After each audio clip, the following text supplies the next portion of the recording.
18 साल की छत्तीसगढ़ में पिछले 15 साल से जिस कांग्रेस ने विपक्ष में रहकर सरकार को जगाया और साथ ही प्रदेश की भलाई के लिए न जाने कितने आंदोलन किए, चुनाव आए, वक्त बदला और सत्ता भी बदल गई। अब विपक्ष के पास सरकार चलाने का मौका है, नई सरकार को बने।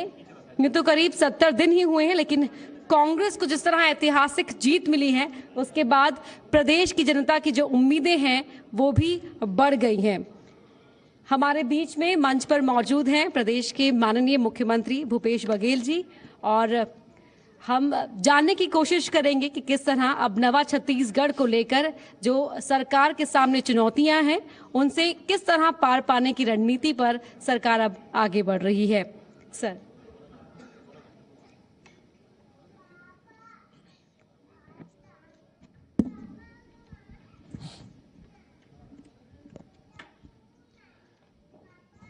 तो अब वो पल आ गया है जिसका इंतजार था, क्योंकि पहले विपक्ष के नेता थे, पूर्व मुख्यमंत्री थे, और उससे पहले भूपेश जी के सहयोगी मंत्री टी.एस. सिंहदेव साहब थे। भूपेश बघेल जी, कहा जाता है कि शेर जब पिंजरे में कैद होता है तो भी शेर होता है। 15 साल आपको कैद रहना पड़ा, अब शेर आजादी महसूस कर रहा है क्या? मैं उसे कैद नहीं मानता। उस समय जनता ने जो हमको भूमिका दी थी और पार्टी ने जो जिम्मेदारी, या कहीं जनता ने जंगल में भेज दिया था? जंगल में नहीं, हम लोग यहीं थे और नकेल कस के रखे थे सरकार को, दाएं बाएं नहीं कर पाते थे, कसमसाक रह जाते थे। जब हम लोग जो बातें कहते थे, जो लड़ाइयाँ लड़ी, सरकार चाह के भी कई बार अपने फैसले को पलटी है। जी भूपेश जी, अभी पूर्व मुख्यमंत्री थे, इससे पहले टी.एस. सिंहदेव साहब थे। पूर्व मुख्यमंत्री ने कहा कि 60 दिन में पूरी व्यवस्था चरमरा गई है, बदलापुर की राजनीति चल रही है, एसआईटी पर एसआईटी बन रही है। एसआईटी के लिए आपको मुख्यमंत्री बनाया गया था या बदला लेने के लिए, या आपको लगता है कि ये सही समय है कि सबक सिखा दो, मैसेज दे दो कि भूपेश बघेल मुख्यमंत्री है, गड़बड़ नहीं होगी? क्या आपका संदेश है? देखिए, जो हम लोगों ने जनता से वादा किया था, हमारे राष्ट्रीय अध्यक्ष माननीय राहुल गांधी जी से कहा, जनता ने से वादा किया था हमारी सरकार बनेगी तो 10 दिन के भीतर में ऋण माफ़ी करेंगे। हमने 10 दिन का इंतजार नहीं किया, 2 घंटे में हमने ऋण माफ़ी की घोषणा कर दी, और न केवल ऋण माफ़ी की बल्कि उसी समय 2500 रुपये क्विंटल में धान खरीदी का फैसला भी लिया, और उसी कैबिनेट में हमने झीरम घाटी के एसआईटी गठन किया। 3 फैसले उस समय हुए पहले दिन।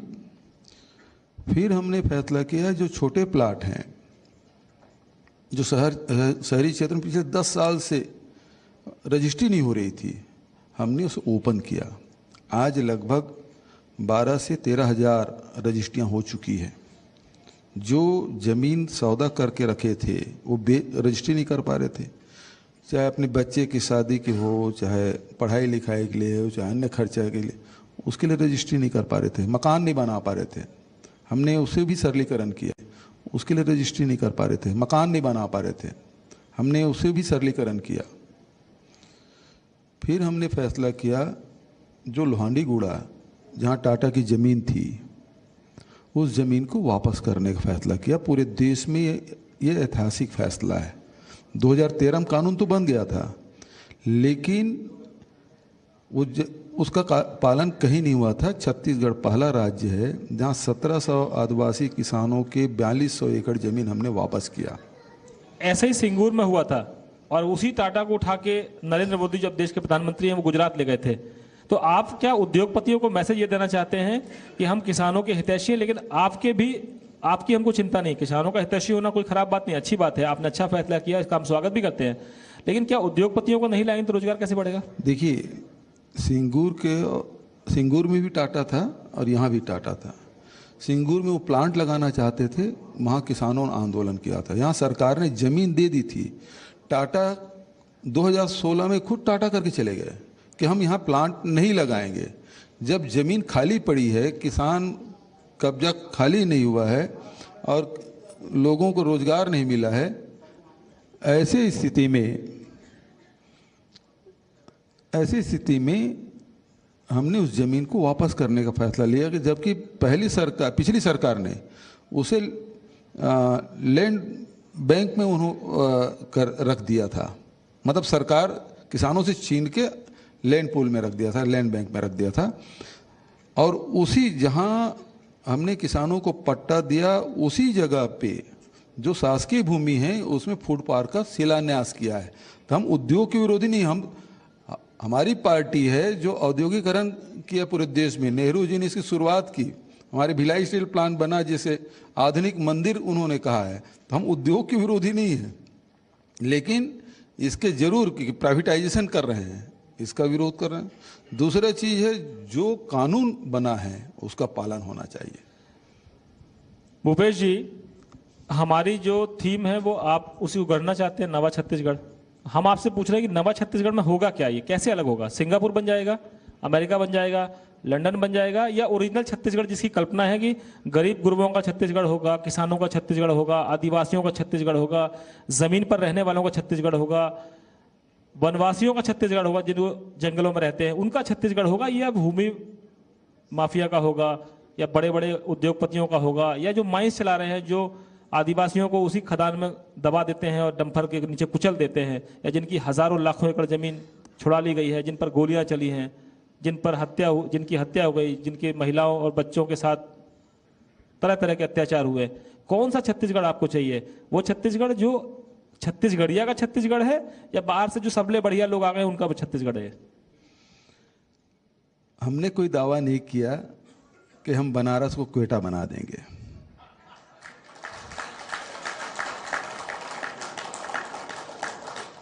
हम तो अपने पुरखों के सपने का छत्तीसगढ़ बनाना चाहते हैं। जब छत्तीसगढ़ राज्य के लिए जो आंदोलन चला, उस समय हमारे पुरखों ने सपना देखा था कि हमारा छत्तीसगढ़ अलग राज्य बनेगा। तो हमारा छत्तीसगढ़ कैसे होगा? छत्तीसगढ़ पहले भी शांति की टापू थी। यहाँ के लोग भोले भाले हैं, मेहनत कश हैं, और उस मेहनत, यहाँ संपदा की कोई कमी नहीं है। खनिज संपदा भी है, यहाँ जंगल भी है, यहाँ नदियाँ हैं, यहाँ उपजाऊ जमीन है। तो वो सपना, वो जो हमारे पुरखों ने जो सपना देखा था, उस सपने के आधार पे हम छत्तीसगढ़ बनाना चाहते हैं। हम दूसरे के नकल नहीं करना। इसमें होगा क्या? होगा ये, जितने, जैसे हमने फैसला किया कि तेंदुपत्ता की तोड़ाई हो रही है, हम पूरे हिंदुस्तान में सबसे ज्यादा प्रति मानक बोरा दर पे हम तेंदुपत्ता करेंगे, 4000 रुपया में। हम यहाँ के किसानों के धान को पूरे देश में सर्वाधिक दर पे खरीद रहे हैं। 2500 रुपये प्रति क्विंटल में खरीद रहे हैं। केंद्र सरकार कोटा नहीं उठाएगी, चावल का पैसा नहीं देगी आपको? सवाल आपका ज्यादा लंबा हो रहा है, तो मुझे जवाब तो देने दीजिए। बहुत सारे सवाल आपने पूछ दिए हैं।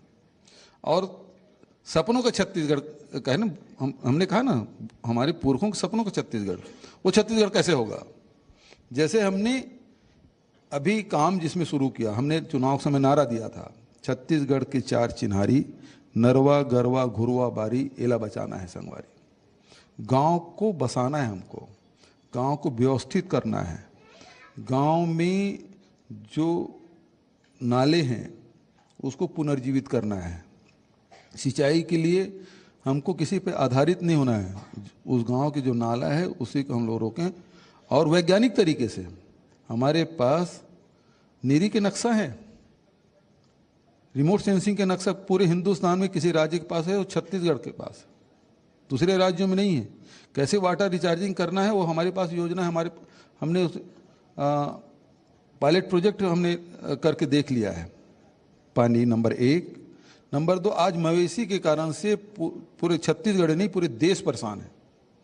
खुले में चर रहे हैं, फसल का नुकसान हो रहा है, रोड एक्सीडेंट हो रहा है, शहर में गुजरना मुश्किल हो रहा है। तो इसके लिए हम चारा की भी व्यवस्था कर रहे हैं, उसकी पानी की व्यवस्था कर रहे हैं, उसके शेड, उसके बैठने के लिए प्लेटफॉर्म, और उसको उस जगह को 3 एकड़ से 5 एकड़ तक हर गांव में जमीन को घेर दीजिए, तो हमको सैकड़ों एकड़ जमीन को घेरने की जरूरत नहीं पड़ेगी, हमारी फसल भी बचेगा। दूसरा, मवेशी जो भार हो गया है, गाय जो गरू हो गया है, छत्तीसगढ़ी में गरू मतलब भार हो गया है, उसे हमको जो अनार्थिक है उसको आर्थिक बनाना है। उसके लिए नस्ल सुधार भी करना है, दूसरा वहीं गोबर गैस प्लांट भी लगाना है, और वहीं वर्मी खाद और कंपोस्ट खाद की यूनिट भी हम लगाएंगे, ताकि उस खाद को हम खेत में डालें, खेत की उर्वरा शक्ति बढ़ेगी। और जो लोग आज अनाज जो जहरीला हो चुका है पेस्टिसाइड के कारण से, तो बढ़िया अनाज खिलाएं हम छत्तीसगढ़ का, रेट भी मिलेगा हमको, कृषि लागत भी कम होगा, तो किसानों का आय, क्रय शक्ति भी बढ़ेगी, आय भी बढ़ेगा। मेरा सवाल इसमें यह है भूपेश जी कि अब से कुछ देर पहले आपके सहयोगी टीएस सिंहदेव साहब थे, उन्होंने कहा कि छत्तीसगढ़ की सरकार ने ज़्यादा समर्थन मूल्य दे दिए, ज़्यादा बोनस दे दिए और ज़्यादा महंगी धान खरीद ली, तो केंद्र सरकार ने कहा कि हम आपके चावल की जो खरीदी है वो नहीं करेंगे इस रेट पर और ज़्यादा हम स्टॉक नहीं उठाएंगे आपसे। अगर ये वो अपनी सरकार के साथ कर सकते हैं जो रमन सिंह जी की सरकार थी, तो आपका सहयोग कैसे करेंगे? वो तो कह देंगे कि हम आपसे धान का कोटा लेंगे नहीं, चावल का कोटा लेंगे नहीं आपसे। देखिए, उसमें केंद्र सरकार, जब हम किसानों को समर्थन मूल्य दे रहे हैं तो सरकार को तो, केंद्र सरकार को तो हमारा साथ देना चाहिए। उन्होंने तो अपनी सरकार का साथ नहीं दिया, तो आपको क्यों देंगे? आप तो उनके दुश्मन हैं राजनीतिक तौर पर। हमने पत्र लिखा है कि आप 32 लाख मीट्रिक टन आप चावल हमसे लें, उन्होंने कटौती कर दी, उन्होंने केवल 24 लाख ले रहे हैं। एफसीआई पहले लेती थी, उससे कम ले रहे हैं, हम उसका दूसरा उपयोग करेंगे। और साथ ही केवल धान नहीं बल्कि दूसरे जो हमारे यहाँ फसल हो रहे हैं, जैसे हमने अभी राहुल जी जब आए तो उनके हाथों से कोंडागांव के लिए मक्का प्रोसेसिंग प्लांट का शिलान्यास करवाया। पूरे कोंडागांव जिले में सर्वाधिक मक्का का उत्पादन होता है, उससे जुड़े हुए जो उद्योग उसको लगा रहे हैं। हमारे यहाँ इमली खूब होता है, आम खूब होता है, उससे जुड़े हुए जो उद्योग उसको लगाएंगे। हमारे महुआ होता है, उससे जुड़े हुए उद्योग लगाएंगे। तो जो एग्रीकल्चर जो बेस जितने भी उद्योग हैं उसको हम प्रोत्साहित करेंगे, उसमें ज़मीन भी कम लगेगी, दूसरा किसानों को दाम मिलेगा, तीसरा लोगों को रोजगार मिलेगा और व्यापार भी फलेगा फूलेगा। मैं एक सवाल पूछ लेता हूं, आपके सहयोगी और मंत्री जो हैं ताम्रध्वज साहू जी आ गए, उनका भी स्वागत है। विरोधी कह रहे हैं कि आप साहब पीछे लग गए हैं, अफसरों के पीछे लग गए हैं, एसआईटी बनाने लगे हैं और आप केवल आपका फोकस जो है गढ़ेंगे नया छत्तीसगढ़ लेकिन शिकार करेंगे विरोधियों का, विपक्ष के नेताओं का, या वो अफसर जो आपको तंग करते रहे हैं वो अब आपसे तंग हो गए हैं। ताम्रध्वज साहू साहब का मंत्रालय है, वो परेशान न करें, लेकिन कह रहे हैं कि जो मुख्यमंत्री हैं उनके इशारे पर अफसर भी पत्ते की तरफ फेंटे जा रहे हैं। रमन सिंह कह के गए कि पहले एक अफसर को एसआईटी और यूडब्ल्यू का इंचार्ज बनाते हैं और उसके बाद उसको रवाना कर देते क्योंकि वो कार्रवाई नहीं कर रहा आपके इशारे पर। देखिए, 15 साल में एक विधायक तो छोड़ दीजिए, मंत्री तक किसी अधिकारी का ट्रांसफर नहीं करा पाए। केवल सीएम के ऊपर जो सुपर सीएम था वही कराते रहे। कौन सा नाम तो ले लीजिए, अब आप तो मुख्यमंत्री, अब डर का है, आपको तो वैसे भी उन्होंने अंदर भिजवा दिया था। वाली बात नहीं, लेकिन उसका नाम लेके अपना जुबान क्यों खराब करूं? लेकिन कार्रवाई किस पे करेंगे? जब वो सुपर सीएम थे तो कार्रवाई किस पे कर रहे हैं आप? उन लोगों पे जो उनके इशारे पर नाचते थे। अरे सुनिए, तो मेरी बात तो पूरी हुई नहीं। अब जो सरकार है वो 68 विधायकों से बना हुआ है और जितने भी ट्रांसफर पोस्टिंग है 68 विधायकों से पूछ के किया जा रहा है। वहां तो मंत्रियों की नहीं चलती थी, यहाँ हम विधायकों से पूछ के ट्रांसफर कर रहे हैं। और स्थानांतरण कोई सजा थोड़ी है, सरकार बदलती है तो स्थानांतरण होते हैं, क्यों ना हो। ये तो कार्यकर्ता की तरह कर रहे थे। प्रजातंत्र है, प्रजातंत्र में जनप्रतिनिधियों की ही चलनी चाहिए, जनता की चलनी चाहिए। और जो विधायक हैं वो जनप्रतिनिधि हैं, जनता की आवाज वो बने हुए हैं, तो उनके अनुसार से काम होना चाहिए, न कि जो संविधानेतर जो सत्ता है उसके हिसाब से सरकार नहीं चलनी चाहिए। लेकिन मुख्यमंत्री जी, आप कह रहे हैं सुपर सीएम सरकार चला रहा है, तो सुपर सीएम ने तो आपको जेल भेजा था और कार्रवाई आप उन पे कर रहे हैं जो उनके इशारे पे काम कर रहे थे। देखिए, जो लोग गलत किए हैं, अब सीएजी ने रिपोर्ट दिया कि चिप्स में 4000 करोड़ का घोटाला हुआ है। क्या जांच ना कराऊं? क्या जनसंपर्क विभाग में 250 करोड़ का बजट है और 400 करोड़ रुपए खर्च कर दिए, जो विधानसभा ने आपको अधिकार नहीं दिया, उससे बाहर जाके आप यदि खर्च कर रहे हैं, क्या उसकी जांच नहीं होनी चाहिए? बिल्कुल होनी चाहिए। तो वही तो काम कर रहे हैं भाई। वही काम कर रहे हैं। हम तो आपके साथ हैं इस मामले में, अगर गड़बड़ हुआ तो हम तो आपके साथ हैं। बिल्कुल, बहुत बहुत तो धन्यवाद। विरोधी ये कह रहे हैं कि आप बदलापुर की राजनीति कर रहे हैं, आप उनको शिकार कर रहे हैं जो किसी के इशारे पे काम कर रहा था। शिकार बड़े का करिए ना, शेर का शिकार करिए। एक चीज बताइए, अभी तक के रमन सिंह को नोटिस दे दिया कि उसके मंत्रिमंडल के सदस्यों को नोटिस दिया, किसको नोटिस दिया है? अभी तक किसी को नोटिस भी नहीं गया है। तैयारी है क्या? फिर इतना डर क्यों रहे हैं? तैयारी है क्या? सवाल इस बात का है कि उसको दिन रात ये सपना क्यों आता है कि एसआईटी एसआईटी एसआईटी। अरे जांच सही हो। अंतागढ़ में जो कैंडिडेट की खरीदी बिक्री हुई और उसको बिठा दिया, प्रजातंत्र का चीरहरण हुआ है। क्या उसकी जांच नहीं होनी चाहिए? जो प्रजातंत्र के जड़ को कमजोर करने की कोशिश करे उन लोगों को सजा नहीं मिलनी चाहिए? क्या झीरम घाटी में जिन नेताओं की हमारी शहादत हुई, क्या वो षड्यंत्रकारी का नाम उजागर नहीं होना चाहिए? उस पर कार्रवाई नहीं होना चाहिए? और इसके लिए हम भारत सरकार को पत्र लिखे, एनआईए से हम केस तो हमारा था, छत्तीसगढ़ में हुआ, कानून व्यवस्था राज्य का विषय है और हमने उसको अधिकार दिया, पिछली सरकार ने दिया था एनआईए की जांच कराई जाए। अब हम वो क्लोजर रिपोर्ट सौंप चुके हैं और वो खुद 50 जगह लिख चुके हैं इस षड्यंत्र हुआ है, लेकिन षड्यंत्र जांच किया नहीं एनआईए ने। अब हम कहते हैं कि भाई वो केस हमको वापस कर दो, हम एसआईटी गठन करके जांच करेंगे। तो इसमें उसको तकलीफ क्या हो रही है? नहीं, उनमें तकलीफ नहीं है। वो कह रहे हैं कि आपको भरोसा नहीं है, आप पहले कलेक्टर से जांच कराते हैं फिर पटवारी की बात करते हैं। उनका कहना यह है, रमन सिंह का, आपसे कुछ देर पहले इसी जगह पर बैठे थे जहां पर आप बैठे, क्योंकि अब आप मुख्यमंत्री हैं, तो पूर्व हो गए। उनका कहना यह था कि एनआईए की जब जांच हुई तो देश में प्रधानमंत्री मनमोहन सिंह थे, गृह मंत्री सुशील कुमार शिंदे थे, सरकार बीजेपी की थी। फोन करके कहा गया कि इस मामले को एनआईए को सौंपिए, केंद्र में हमारी सरकार है, हमारे नेता मारे गए हैं कांग्रेस के। और तब की बीजेपी सरकार ने, यानी रमन सिंह जी की सरकार ने उसको सौंप दिया। अब आपको उस पर भी भरोसा नहीं है तो आप पटवारी से जांच कराएंगे। उनका कहना है पहले कलेक्टर जांच करता है फिर पटवारी करता है, एनआईए, सीबीआई, उसके बाद अब आप कहते हो एसआईटी। तो आपको भरोसा किस पर है? पहले आप कल्लूरी साहब को लाते हैं फिर उनको हटा देते हैं। देखिए, राज्य, मैंने पहले कहा कि कानून व्यवस्था राज्य सरकार का है, उसका विषय है, और उन्होंने खुद स्वीकार किया कि उन्होंने एनआईए को केंद्र सरकार कहने से एनआईए को सौंपा। नंबर 1। नंबर 2, जो केंद्र में जब यूपीए सरकार थी, घटना कब की थी? मई की। सौंपा कब गया? जून जुलाई में। उसके बाद आचार संहिता लगा फरवरी मार्च में। 6 महीने का कार्यकाल यूपीए सरकार का रहा। उस समय हम लगातार कहते रहे नोडल अधिकारी बदल दीजिए। नोडल अधिकारी उन्होंने बदला नहीं। उसके बाद सरकार किसकी आई? नरेंद्र मोदी जी की सरकार आ गई। क्लोजर रिपोर्ट कब सौंपा गया? जब नरेंद्र मोदी प्रधानमंत्री बन गए। उस समय तक स्थिति ये है कि आप 70-80 गवाह आप सूचीबद्ध करते हैं और 35 लोगों की गवाही लेते हैं। मतलब 30-35 लोगों को आपने गवाही तक नहीं ली। जो गवाही देना चाहते हैं उससे भी गवाही नहीं लिए और क्लोजर रिपोर्ट सौंप दिए।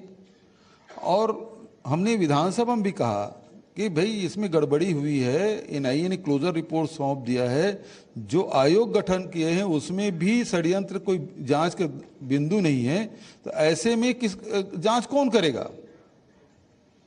अब सवाल, उस समय हमने सीबीआई की मांग की थी। सीबीआई का हश्र क्या है? वो तो पूरा देश देख रहा है। अब क्या तोता है या भेड़िया हो गया है? वो दूसरों के, आप लोगों के पीछे लगा हुआ है। उससे बुरी स्थिति हो गई है। क्या कहेंगे इसको आप? अब उसके कोई शब्द अभी तो मिल नहीं रहा है, लेकिन ढूंढेंगे। तोता से भी बुरी स्थिति है। नहीं, कह रहे हैं भेड़िया है, मुलायम सिंह के पीछे लगा है, अखिलेश के पीछे लगा है, मायावती के पीछे लगा है, ममता बनर्जी के पीछे लगा है, वो सब वो आप लोगों के पीछे लगा है। जो उसका गरिमा है, रॉबर्ट वाड्रा के पीछे भी है, राहुल गांधी के पीछे भी है। सीबीआई के गरिमा को खत्म कर दिया है। और दूसरी बात, एनआईए बड़ा है कि एसआईटी छोटा है, और वही थानेदार हैं, वही एसपी हैं, वही लोग तो उसमें प्रतिनियुक्ति में जाते हैं, और उसमें कोई अलग से नियुक्ति होती है क्या? चाहे सीबीआई हो चाहे एनआईए है, इसमें कौन से अलग से कैडर आता है? इसे स्टेट पुलिस जो है वही लोग तो जाते हैं, सीबीआई में हो चाहे ऐसा एनआईए में। तो हमको अपने राज्य की पुलिस पर विश्वास है, इसलिए हम ये कर रहे हैं। कल्लूरी के बारे में जो बात कही कि इसको पहले नियुक्ति किए गए, तब ये लोग हल्ला करते थे कि इसको क्यों रखा गया। हमने कहा भाई आपका पसंदीदा अधिकारी इसीलिए हम उसने रख दिए।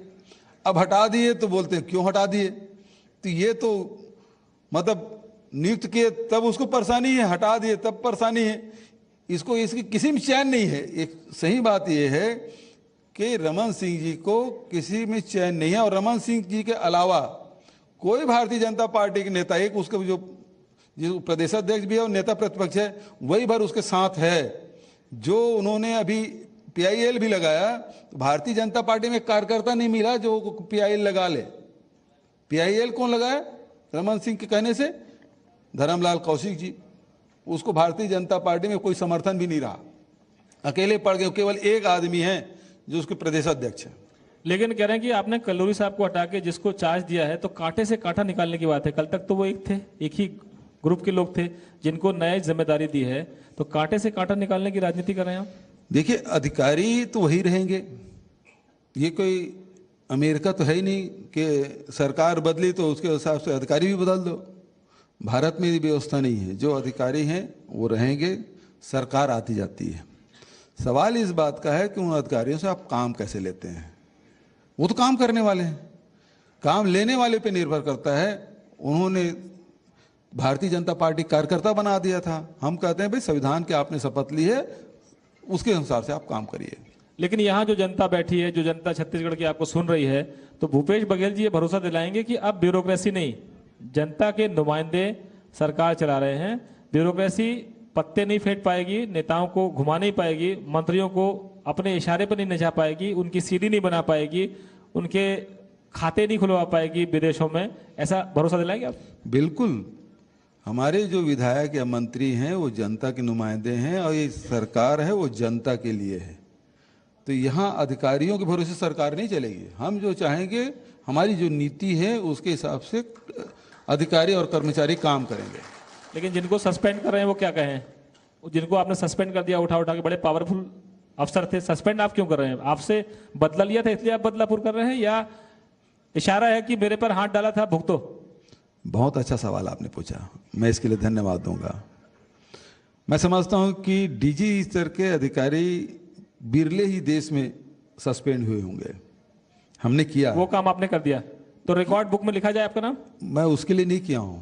मुझे रिकॉर्ड बनाने का कोई शौक नहीं है। मुझे जनता ने सेवा करने का शौक है, संदेश चला जाए सख्ती का। मैं तो ये कहना चाहता हूं कि हम आज़ाद देश के नागरिक हैं।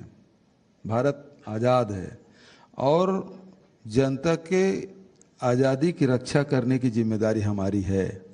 हम उस किसके घर में क्या खाना पक रहा है, कौन किससे क्या बात कर रहा है, किसकी बिजनेस डीलिंग क्या हो रही है, कौन अधिकारी किससे बात कर रहे हैं, कौन नेता किससे बात कर रहे हैं, इसे सुनने का शौक हमको नहीं है।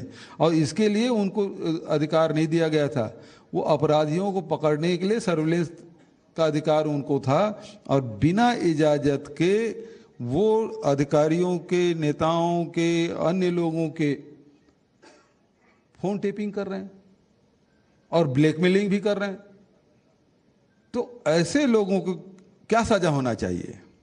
जनता से पूछ रहे हैं या मैं? हाँ, जनता से पूछना चाहता हूं कि आपकी यदि स्वतंत्रता को हनन करे तो उसे सजा मिलना चाहिए कि उसको। अब सुन लीजिए साहब, किसी के पास माइक अगर दे दीजिए, जनता क्या चाहती सवाल पूछ लेते हैं। चलिए, आपके यदि फोन सुना जाए, आप यदि अपराधी नहीं हैं, आप सम्मानित नागरिक हैं छत्तीसगढ़ के। चलिए, कौन बोलना चाहता है ये बताइए, यहाँ दीजिए माइक। फोन टेपिंग करे तो उसको सजा मिलनी चाहिए। मुख्यमंत्री जी से क्या चाहते हैं वहीं रहिए आप, नाम बताइए और क्या चाहते हैं। डॉक्टर अजय चंद्राकर, विभागाध्यक्ष, दुर्गा आप तो महाविद्यालय। चंद्राकर जी मंत्री हैं क्या पुराने? नहीं, मैं समझ गया, उनके नाम राशि हैं आप। चलिए डॉक्टर साहब बताइए। अगर कोई भी अधिकारी अपने शक्ति का या पद का दुरुपयोग करे तो उनके विरुद्ध में कार्रवाई बिल्कुल होनी चाहिए। चलिए, आप और कोई कहना चाहता है कुछ? यहाँ पर शैलेश नितिन त्रिवेदी बैठे, प्रवक्ता रहे हैं भाई साहब, इनको दीजिए जरा त्रिवेदी जी को। और कांग्रेस के प्रवक्ता की तरह मत बोलिएगा, एक जनता की तरह बोलिए जरा, क्या चाहते हैं जनता के नुमाइंदे की तरह। भारत का संविधान किसी की निजता के उल्लंघन का अधिकार किसी अधिकारी को, किसी सरकार को नहीं देता है। वो अधिकारी कितना भी बड़ा हो, वो सरकार कितनी भी शक्तिशाली हो, इस कार्यवाही से जनता के निजता के अधिकार को ताकतवर बनाने का काम कांग्रेस सरकार ने किया है। और कोई कहना चाहता है जो डरता नहीं हो? बोलिए। अब डर का माहौल नहीं है? डर का माहौल है क्या? खुले हम बोल रहे हैं, मैं तो सार्वजनिक रूप से पूछ रहा बताइए। हूं।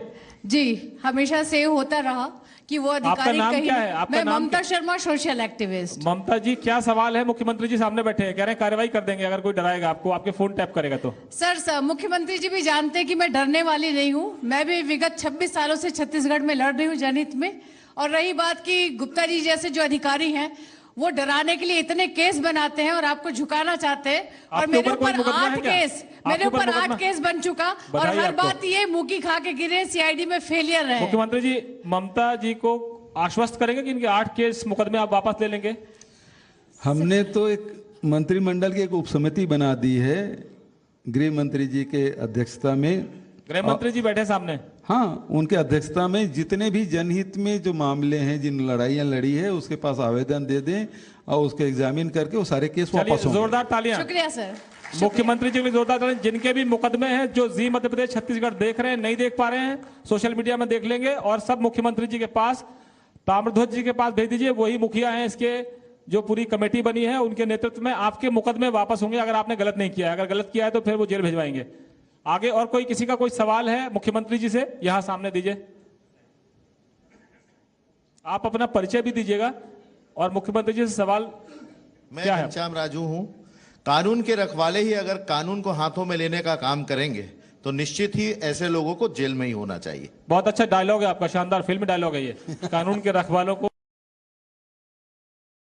रक्षा नहीं करते बल्कि दुरुपयोग करते, जेल में होना चाहिए। और कोई सवाल किसी का है तो ठीक है ना, हम मुख्यमंत्री जी से चर्चा को आगे बढ़ाते हैं। जनता की राय लेना जरूरी, क्योंकि इन्होंने आपको यहां तक बैठाया है। जी हाँ। और हम यहां बैठे इसलिए इनकी तरफ से सवाल पूछ सके। मैं मधुकर द्विवेदी हूं, जर्नलिस्ट हूं। मैं जिस अधिकारी की ओर मुख्यमंत्री जी ने संकेत सीधा दिया- नाम लीजिए, डर काहेगा? आप तो सैया भाई कोतवाल, मुख्यमंत्री जी सामने बैठे हुए, डर काहेगा आपको लग रहा है? मैं कोई डर नहीं है भैया, मेरे चेहरे तो से आपको जर्नलिस्ट है, डर आप लग नाम रहा है। लेने में डर रहे हैं? किसका नाम लीजिए ना, किसका नाम ले रहे ठीक हैं? है, नाम भी ले लूंगा। बताइए किसका मैं नाम ले रहे हैं? उस व्यक्ति को श्री अरे नाम जिसका- बताइए साहब, किसका नाम ले रहे हैं? मुकेश गुप्ता नाम के आईपीएस अधिकारी को मैं तब से जानता हूं, वो जब मध्य प्रदेश में था, पुलिस अधीक्षक था। दरअसल मैं निजी तौर पे ये बात कह रहा हूं कि वो अधिकारी शुरू से ही बदमिजाज, बदतमीज और आपराधिक प्रवृत्ति का था। छत्तीसगढ़ राज्य ने उसको अभी तक सहा, ये सहनशीलता की हद थी। नए मुख्यमंत्री ने अगर एक कदम ऐसा उठाया है जिससे लोगों को लगता है कि उस आपराधिक प्रवृत्ति के अधिकारी के साथ वही सलूक होना चाहिए जो एक अपराधी के साथ होता है, तो मुख्यमंत्री जी इसके लिए तारीफ के कायल हैं। देखिए, मैं आपको बता दूं कि तारीफ इस बात की भी करिए कि आपको जो मंच मिला है, शायद मुझे नहीं लगता कि कोई मीडिया हाउस, कोई मीडिया संस्थान इस हिम्मत के साथ आपको ये मंच देगा कि आप खुलकर बोलें। और हम पहले भी बोलते रहे, हम आज नहीं बोल रहे, हम पहले भी बोलते रहे। और इसी मंच पर भूपेश बघेल जब आए थे विपक्ष के नेता के तौर पर, विधायक के तौर पर, तो उन्होंने इसी मंच पर कहा था कि रमन सिंह जी के जाने का वक्त है और हमारे आने का वक्त है। तो हम ऐसे मंच देते रहे हैं।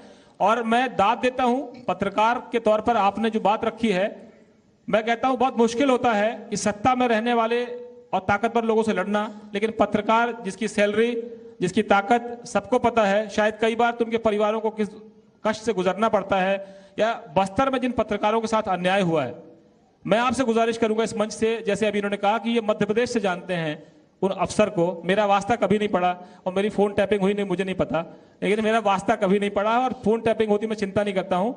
मैं 20 साल से जी मीडिया में हूं, भूपेश जी, मध्य प्रदेश का रहने वाला हूं, रायपुर में कभी अवार्ड लेने आया था। मैं आपको आश्वस्त करता हूं कि जितना सख्त कदम आप उठाएंगे, आपकी सरकार के हर अच्छे काम की मैं दिन रात डुगडुगी बजाऊंगा, दिन रात तारीफ करूंगा, लेकिन गलत काम करेंगे तो इसी मंच से आपको कटघरे में खड़ा करूंगा। भूपेश जी, आपका बहुत बहुत धन्यवाद कि आपने इस जनता को आश्वस्त किया है कि कोई भी गलत काम करने वाला अफसर बचेगा नहीं। और मैं आपको आश्वस्त करता हूं एक पत्रकार के तौर पर कि आपके साथ कंधे से कंधा मिलाकर जी मध्य प्रदेश छत्तीसगढ़ चलेगा। और मैं भी आपकी तारीफ करता हूं इसी मंच से, इसलिए नहीं कि आप मुख्यमंत्री हैं, विपक्ष के नेता के तौर पर भी मैंने आपसे कई तीखे सवाल पूछे थे और आज भी मैं आपसे पूछता हूं कि क्या छत्तीसगढ़ की जनता को, छत्तीसगढ़ के नेताओं को, छत्तीसगढ़ के विरोधियों को यह आश्वस्त करेंगे कि भूपेश बघेल मुख्यमंत्री के तौर पर बदलापुर के नेता नहीं होंगे। केवल उनको सबक सिखाएंगे जिन्होंने 15 साल में जनता को कष्ट दिया है या विरोधियों को कष्ट दिया। मैं बिल्कुल यह जी के इस मंच में उससे कहना चाहता हूं कि हम बदला की राजनीति नहीं करते, हम बदलाव की राजनीति करते हैं। छत्तीसगढ़ में जब से सरकार आई है, बदले बदले से ये सरकार फिजा दिखाई दे रही है और जनहित में एक से एक हम लोग फैसले करते जा रहे हैं जिसका लाभ आम जनता को मिल रहा है। और सबसे बड़ी बात यह है कि सारे छत्तीसगढ़ के 2.5 करोड़ जनता है, वो बहुत ही हल्का महसूस कर रहे हैं। कोई दबाव नहीं, इतने हर आदमी, चाहे पत्रकार हो, व्यापारी हो, उद्योगपति हो, किसान हो, मजदूर हो, राजनीतिक दल के लोग हो, सारे लोग डरे हुए थे, दहशत में रहते थे। आज कोई भी मीडिया हाउस नहीं कह सकता इस 70 दिनों में कि आपके पेपर के न्यूज़ क्या बनेंगे, उसके हेडिंग क्या होंगे। आज मैं दावे के साथ कह सकता हूं कि मेरे कार्यकाल में एक भी मीडिया हाउस में किसी के पास कोई फ़ोन नहीं गया है, जबकि मीडिया हेडिंग क्या होगा, उसके कंटेंट क्या होगा, वो सरकार तय करती थी। मैं आपको यहाँ पर रोक रहा हूँ। मैं पूरी जिम्मेदारी के साथ, पूरे दावे के साथ ये कहना चाहता हूँ कि किसी चैनल में, किस अखबार में क्या हस्तक्षेप था पिछली सरकार का, मुझे 4 साल संपादक के तौर पर हुए हैं। 3 मार्च को मैं पूरे करूंगा कल। और मैं आपको पूरी जिम्मेदारी के साथ कहता हूं कि किसी की इतनी हिम्मत नहीं है कि जो ये तय करेगी हेडलाइन क्या होगी। मैं तय करूंगा। मैं आपका एसपी, आपका डीएम, सरकार की व्यवस्था पे मैं दखल नहीं देता हूं। मेरी हेडलाइन में किसी ने दखल नहीं दिया। मध्य प्रदेश हो, छत्तीसगढ़ हो, उत्तर प्रदेश हो, आप ना किए हो, लेकिन फोन तो आते रहे। आप अपने अधीनस्थों से पूछिए, उनके सरकार के अधिकारियों को फोन आते थे कि नहीं आते थे? मैं पूरी जिम्मेदारी के साथ कह रहा हूं। मैं भूपेश जी खुलासा भी कर सकता हूं नाम का, जिन्होंने फोन किए हैं उनका अनुभव आप उनसे हुआ कि ना, जिन्होंने फोन किए होंगे। भूपेश जी मैं कह रहा हूं, जिनको फोन किए होंगे उनका अनुभव मेरे बारे में पूछ लीजिएगा। मुझे कभी किसी की हिम्मत नहीं हुई कि मुझे फोन कर दे। और उनका नाम का खुलासा अगर आप चाहेंगे तो मैं यहां सामने भी कर सकता हूं कि मुझे किसी की हिम्मत नहीं हुई, जनसंपर्क की हो, अफसरों की हो, ब्यूरोक्रेसी की हो, नेताओं की हो, कि वो फोन करके कहते कि ये खबर नहीं चलेगी। और अगर धोखे से मेरे किसी सहयोगी के पास फोन आया तो मेरा आदेश यह था कि दिन में 20 बार ज्यादा चलेगी। अभी तक अगर आपने तय किया है कि 10 बार चलनी है तो 20 बार और चलाइए। मैं आपको पूरी जिम्मेदारी से कहता हूं कि भूपेश जी आप अच्छा काम कर रहे हैं, आप अच्छा काम करें, नवा छत्तीसगढ़ गढ़ेंगे। हम भी आपके कंधे से कंधा मिलाएंगे और मुझे उम्मीद है कि आपकी जो एनर्जी है, आपका जो जज्बा है, वो जरूर अच्छा कुछ करने के लिए प्रेरित करेगा। मेरा सवाल अब देश की राजनीति को लेकर, आपने ट्वीट किया, प्रधानमंत्री को नसीहत दे रहे हैं। आपको कह रहे हैं जुम्मा 60 दिन हुआ, प्रधानमंत्री को सिखा रहे हैं कि पाकिस्तान के साथ कैसा करें, शौर्य का बदला कैसे लें, राजनीति ना करें। तो विरोधी पूछ रहे हैं कि भूपेश बघेल आप प्रधानमंत्री को सिखा रहे हैं, ये काम राहुल गांधी पर छोड़ दीजिए। जो हमारे मित्र ये कहते हैं यहां तो वार्ड में पार्षद बनने की औकात जिनकी नहीं है, वो कभी इंदिरा जी और सोनिया जी को नसीहत देते थे। और आज मैं जनता से चुनाव मुख्यमंत्री हूं, देश की सुरक्षा का मामला है, तो हम क्यों नहीं बोल सकते? जरूर कहेंगे। क्या कहना चाहते हैं? आपकी प्रधानमंत्री ठीक नहीं कर रहे हैं, फोटो खिंचा रहे हैं, बूथ मजबूत कर रहे हैं और अभिनंदन की चिंता नहीं कर रहे हैं। अभिनंदन अपने आप वापस आ गया अगर चिंता नहीं कर रहे थे तो। केवल अभिनंदन की बात नहीं है, प्रधानमंत्री जी को बताना चाहिए। आपको याद होगा कि जब होटल ताज में हमला हुआ था, आतंकी हमला हुआ था, तो हमारी सरकार ने केंद्र के गृह मंत्री को हटा दिया था। मेरी बात सुनते जाइए। पुलवामा में जो घटना घटी, 2 बीपी गाड़ी थी, तीसरा सामान्य बस थी। जो आरडीएक्स से भरे हुए जो गाड़ी है वो तीसरी गाड़ी में टकराती है। उस एरिया में आरडीएक्स लेके गाड़ी घुसा कैसे? हमारे जवान शहीद हो गए। सरकार बताए इसके लिए जिम्मेदार कौन है? आज तक के भारतीय जनता पार्टी की सरकार ने, एनडीए की सरकार ने जिम्मेदारी नहीं ली है। किसी अधिकारी को या किसी नेता को जिम्मेदार नहीं माना है। दूसरी बात यह है, घटना घटी उस समय आप कहां थे? प्रधानमंत्री जी सवाल है, जब पूरा देश शोकमग्न था, हमारे जवान शहीद जवानों के लाशें उठा रहे थे, उस समय प्रधानमंत्री जी कहाँ थे? इसका सवाल क्यों नहीं मिलना चाहिए? जब सीमा में जब तनाव है और मुख्य विपक्षी दल के राष्ट्रीय अध्यक्ष ये कहते हैं कि हम जवानों के साथ हैं, देश के साथ हैं, सरकार के साथ हैं, घंटे भर के भीतर में उन्होंने समर्थन दिया। आज तारीख तक के बता दीजिए साहब, प्रधानमंत्री ने ऑल पार्टी मीटिंग क्यों नहीं बुलाई? जब देश का सुरक्षा का मामला है तो उन्होंने ऑल पार्टी मीटिंग क्यों नहीं बुलाई? क्यों जगह जगह भाषण देते घूम रहे हैं?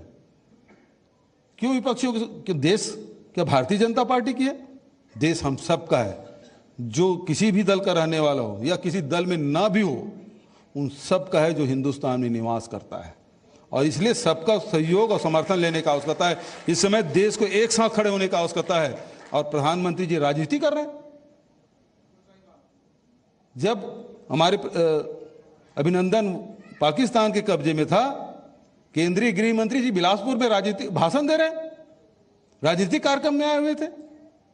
प्रधानमंत्री राजनीतिक कार्यक्रम में जाकर भाषण दे रहे हैं। आपको ऑल पार्टी मीटिंग नहीं करनी चाहिए? क्यों नहीं किया आपने? इस सवाल का जवाब कौन देगा? और इस सवाल पूछने का अधिकार मुख्यमंत्री कैसे छोड़िए, आम नागरिक को भी है। हर आम नागरिक के सवाल पूछने, अपने प्रधानमंत्री से पूछने का अधिकार है। भूपेश जी, आपने कहा कि 26/11 पर ताज होटल पे या मुंबई में अटैक हुआ, उस वक्त मैं वहां पर एक पत्रकार के तौर पर 3 घंटे के अंदर मैं वहां कवर करने के लिए पहुंच गया था। जो पहली फ्लाइट थी वो हमने पकड़ ली थी बिना किसी तैयारी के। हमसे कहा गया कि आपको पहुंचना है। आपके गृह मंत्री तब के कपड़े बदलने में हटा दिए गए थे, बार बार ड्रेस बदल के आ रहे थे, वो इसलिए हटा दिए गए थे। बहुत अच्छी बात। बिल्कुल, एक मिनट पे। बिल्कुल बिल्कुल, मैं कह रहा हूँ एक गृह मंत्री जी यदि बार बार कपड़े बदले तो उसको हटा देना चाहिए, और एक प्रधानमंत्री जी कार्बेट पार्क में फोटोग्राफी करा रहे हैं, फोटो शूट करा रहे हैं, उसके साथ क्या होना चाहिए? मुख्यमंत्री जी, मैं यही कह रहा हूं कि जो बात आप अब कह रहे हैं कि आपके नेता ने सवाल उठाए कि देश युद्ध में है और प्रधानमंत्री जिम कॉर्बेट में फोटो खिंचा रहे हैं, अभिनंदन पाकिस्तान के कब्जे में है और प्रधानमंत्री कह रहे हैं मेरा बूथ सबसे मजबूत। ये सवाल राहुल गांधी के हैं, विपक्ष के हैं। आपका आरोप यह भी है कि आप इसको बीजेपी का पॉलिटिकल इवेंट बनाना चाहते हैं, या बीजेपी का स्ट्राइक बीजेपी ने कर दिया ऐसा दिख रहा है। अभिनंदन गए, स्ट्राइक करके आए, F-16 विमान को मार के आ गए, या वो बच के आ गए, या प्रेशर जो भी इंटरनेशनल अमेरिका की तरफ से प्रेशर हुआ, रात भर अमेरिका के विदेश मंत्री या विदेश सचिव जो भी हैं तमाम लोग लगे रहे। मैं आपसे पूछना चाहता हूं कि आप लोगों ने एकजुट होकर विपक्ष की बैठक आपने क्यों नहीं बुला ली कि हम सारे लोग इकट्ठे हैं, प्रधानमंत्री आए ना आए हम इकट्ठे हो जाते हैं? सुषमा स्वराज ने ब्रीफ कर दिया, विदेश मंत्री हैं। 21 दल की बैठक तो हुई ना, 21 दलों की, विपक्ष के 21 दलों की बैठक हुई, लेकिन सरकार ने क्यों नहीं बुलाई? आज तक के जब भी हमले हुए हैं ऑल पार्टी मीटिंग हुई है, लेकिन इस परंपरा को भी निर्वहन नहीं किया गया। ये तो इस प्रकार से कि सेना नहीं लड़ रही, भारतीय जनता पार्टी के लोग लड़ रहे हैं। जैसे भागवत जी कहते थे ना, हमारे आरएसएस के लोग, हम 3 घंटे मुझसे तैयार कर देंगे, 3 दिन में तैयार कर देंगे। अभी बयान दिया है इंद्रेश कुमार जी हैं, आरएसएस के वरिष्ठ नेता हैं और कश्मीर मामलों का एक जो कमेटी है वो देखते हैं। उन्होंने कहा कि आप अपना पैसा बचा के रखिए, यहां पर बिल्डर से प्लॉट मत खरीदिए, लाहौर में मौका मिलने वाला है 5 साल में। इस पर क्या कहेंगे आप? लाहौर में जमीन खरीदने का मौका मिलेगा जब, क्योंकि हिंदुस्तान की सेना वहां पहुंच जाएगी, तो आप प्लॉट वहां खरीदिएगा। ये बयान आरएसएस की तरफ से आया है, तो आपको आपत्ति है इस पर कि लाहौर में प्लॉट खरीदें, झंडा गड़ाएं? देखिए, भारत हमेशा सह अस्तित्व पे विश्वास करता है, और हम किसी दूसरे देश में अतिक्रमणकारी के रूप में नहीं जाना चाहते हैं। और सह अस्तित्व का जो नेहरू जी के जो सिद्धांत है, 5 सिद्धांत हैं, उसका हम लोग सम्मान करते हैं और पूरे देश में शांति चाहते हैं। और आप लाहौर की बात करते हैं, आप तो ये तो आरएसएस के लोगों को सेना से ज़्यादा ताकतवर मानते हैं। आज तक के कोई गया है क्या वहाँ सीमा पे? और इस प्रकार के हल्की बातें नहीं करनी चाहिए इंद्रेश जी को। प्लाट खरीद, आपने तो पूरे हिंदुस्तान के लोगों को जेब में डाका डाल के पैसा निकाल के बैंक में डलवा दिया, और मालिया और एक और मोदी है और चौक से है लेके भाग गया। प्लाट खरीदने के लिए क्या राशन खरीदने के लायक नहीं छोड़ा था आपने नोटबंदी के समय? तो आप प्लाट खरीदने की बात करते हैं साहब। आप नहीं खरीदेंगे, लाहौर में मौका मिलेगा प्लाट तो? मैं तो हिंदुस्तान में रहना चाहता हूँ भाई, मेरा देश है, मेरी धरती है और मैं यही रहना चाहता हूँ। आपके एक नेता हैं जो छत्तीसगढ़ के नेता नहीं होंगे, मुख्यमंत्री रहे हैं, आप उस सरकार में मंत्री भी रहे हैं, दिग्विजय सिंह जी कह रहे हैं एयर स्ट्राइक का पहले सबूत तो दे दो, फिर सबूत मांगने लगे। और यही जनता को खराब लगता है कि जब हमला हो गया, स्ट्राइक हो गई, पाकिस्तान झुक गया, फिर सबूत काहे को मांग रहे हो? काहे का तनाव है? देखिए क्या है कि मैं उनकी बातों का जवाब नहीं देना चाहता, मेरे वरिष्ठ नेता हैं, मैं उनका बहुत सम्मान करता हूं, लेकिन जब मोदी जैसे लोग प्रधानमंत्री हों तो बहुत विश्वास होता नहीं लोगों को। मोदी पे लोग विश्वास नहीं कर पाते, भले प्रधानमंत्री बन गए हों, लेकिन उसके किस बात पे विश्वास करें? 15 लाख आएगा बोले, किसी आज 5 साल बीतने जा रहा है, किसी के खाते में आया नहीं साहब। अच्छे दिन आएंगे बोले, दूसरे दिन झाड़ू पकड़ा दिया उन्होंने। 2000 आए, 2000 अभी से आने शुरू हो गए। 2000 केवल चंद किसानों का, हमारे छत्तीसगढ़ में 2000 रुपया दे रहे हैं। 5 एकड़ के किसानों को हमने 1,31,000 रुपया दिया है। ऋण माफी और 2500 रुपया जो धान खरीदे हैं उसमें एक किसान को, 5 एकड़ किसान को 1,31,000 रुपया मिला है। आप 2000 की बात कर रहे हैं। और फिर नीचे और ऊपर वाले क्या है? नीचे वालों को क्या दिया आपने और ऊपर वालों को क्या दिया है? कुछ मिला नहीं है। ये चुनाव के समय सारी बातें हो रही है, इसके बीच में तो आप जेब में डाका डाले साहब। तो पाकिस्तान पर दबाव डालना राजनीति कहां से हो गई? पाकिस्तान को तो घर में घुस के मारने की हिम्मत दिखाई उन्होंने। देखिए, पाकिस्तान से जितनी बार लड़ाइयाँ हुई है हम उतने बार जीते हैं, और ये हमारे सेना का पराक्रम है, भारतीय सेना का, उसे हम सलाम करते हैं। ये उनका पराक्रम है। जब भी, चाहे वो मैदान क्रिकेट का हो, चाहे वो युद्ध का हो, हमेशा हमने पाकिस्तान को रौंदा है, प्रधानमंत्री चाहे कोई भी रहे। तो इसमें प्रधानमंत्री को श्रेय नहीं देंगे, लीडर को श्रेय नहीं मिलेगा? निर्णय लेने की बात है, वो निश्चित रूप से सरकार करती है। आपकी प्रधानमंत्री की तारीफ, यानी इंदिरा जी की तारीफ तो अटल बिहारी वाजपेयी ने संसद में की थी, कहा ये दुर्गा है, और आपको तारीफ करने में दिक्कत क्या है? देखिए, वो एक राजनीतिक निर्णय था कि 2 देशों का विभाजन करना, ये इतिहास में पहली बार हुआ है। वो उनका साहसिक निर्णय था। युद्ध के मैदान में तो हमारे जवान ही लड़ते हैं, लेकिन आपने किया क्या है? इसके पहले जितनी लड़ाइयां हुई है, किसी दल के लोगों ने किसी भी प्रधानमंत्री को क्या सबूत मांगा है? उन पे शंका क्यों नहीं हुई? चाहे शास्त्री जी हो, चाहे नेहरू जी का समय हो, चाहे इंदिरा जी का समय हो, जितने भी युद्ध हुए हैं कभी किसी ने सबूत मांगा है? नरेंद्र मोदी जी से क्यों सबूत मांगते हैं? यही तो पूछ रहे हैं कि आप सबूत मांगते क्यों हैं? आपको भरोसा नहीं? आपको पाकिस्तान पे ज्यादा भरोसा है क्या? पाकिस्तान पे नहीं, इन पे भरोसा नहीं है। पाकिस्तान तो हमारे विरोध में रहा है हमेशा, हम उनके बात पे क्यों विश्वास करें? लेकिन इनके बात पे कहां विश्वास होता है साहब? पहले भी मांगा था सर्जिकल स्ट्राइक के समय, उन्होंने दे दिया सबूत कि सर्जिकल स्ट्राइक है, ये हुई है, सबूत दिए थे, वीडियो। अब फिर दे देंगे वीडियो, बनाया गया वीडियो एक जगुआर से। इसमें मैं तो सबूत नहीं मांग रहा हूं। जितना सवाल मुझसे पूछ रहे हैं, मैं सबूत नहीं मांग रहा हूं, क्योंकि वहां जाकर मैं घटना स्थल को देखा नहीं हूं। घटना स्थल में मैं जीरम में गया था, घटना स्थल में ताड़मेटला में गया था, घटना स्थल यहाँ मदनवाड़ा में गया था, और मैंने सरकार से सबूत मांगे। यदि मैं वहां जाता तो मैं तथ्य रखते, अब बिना तथ्य के मैं क्या बात करूंगा? तो जो मीडिया के माध्यम से जो पता चलता वही बात करूंगा। दूसरे लोग क्या बोले इसके जवाब मैं नहीं दूंगा। चलिए, मुख्यमंत्री जी के तौर पर नहीं, मैं देश के एक सामान्य आम नागरिक, मैं आम आदमी नहीं कहूंगा, आम आदमी एक पार्टी है, वो आम नागरिक, साधारण नागरिक के तौर पर अगर पाकिस्तान के टेरर कैंप को तबाह किया जाता है, स्ट्राइक की जाती है, तो ये अच्छा कदम नहीं? आतंकवाद चाहे देश के अंदर में हो चाहे देश के बाहर में हो, यदि उसके खिलाफ लड़ाई लड़ी जाती है तो हम साथ में हैं, क्योंकि आतंकी हमले का सबसे ज्यादा यदि खामियाजा किसी ने भोगा तो कांग्रेस पार्टी ने भोगा है। हमने अपने नेताओं को खोया है, हमने अपने परिवारों को खोया है, चाहे छत्तीसगढ़ में हो, चाहे देश में हो, चाहे राजीव जी हो, चाहे इंदिरा जी हो, चाहे वो महात्मा गांधी क्यों ना हो, हमने नुकसान उठाया है, इन लोगों ने कौन सा नुकसान उठा लिया है? ये तो कह रहे हैं कि आप लोगों में हिम्मत नहीं थी, हमने घर में घुस के मार दिया पाकिस्तान को। आपकी सरकार में 26-11 हो गया, कुछ नहीं कर पाए। अरे हमारी सरकार ने तो पाकिस्तान के 2 टुकड़े कर दिए हैं, इससे बड़ा सबूत क्या हो सकता है? बांग्लादेश बना दिया, 65 की लड़ाई कहिए चाहे 48 की लड़ाई कहिए, सब लड़ाई हम जीते हैं, जितनी भी लड़ाई हुई है।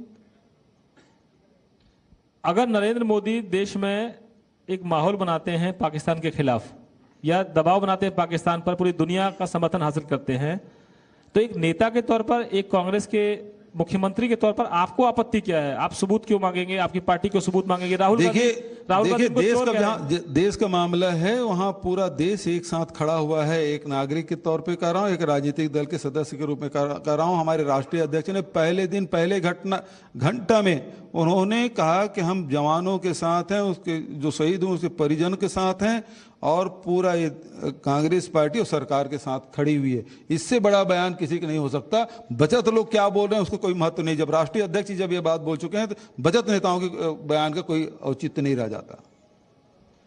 लेकिन आपको लगता है कि पॉलिटिकल माइलेज लेने की कोशिश है? पहले एयर स्ट्राइक, फिर उसके बाद ये स्ट्राइक जो है, ये जो अगर एयर स्ट्राइक हो गई है तो ये तो शौर्य और अभिनंदन जो है वो सेना का आप कह रहे हैं, सब कह रही, पूरा देश कह रहा है, पूरी दुनिया कह रही है। लेकिन क्या बीजेपी को ऐसा लगने लगा है कि इससे माइलेज मिल जाएगा? चुनाव आने वाले हैं, अभी ऐलान होने वाला 1 हफ्ते के अंदर। भाई, जब मैंने पहले कहा अभिनंदन, जब पाकिस्तान के कब्जे में था तो भारत के जो गृह मंत्री हैं बिलासपुर में मेरा बूथ सबसे मजबूत कार्यक्रम में शामिल था।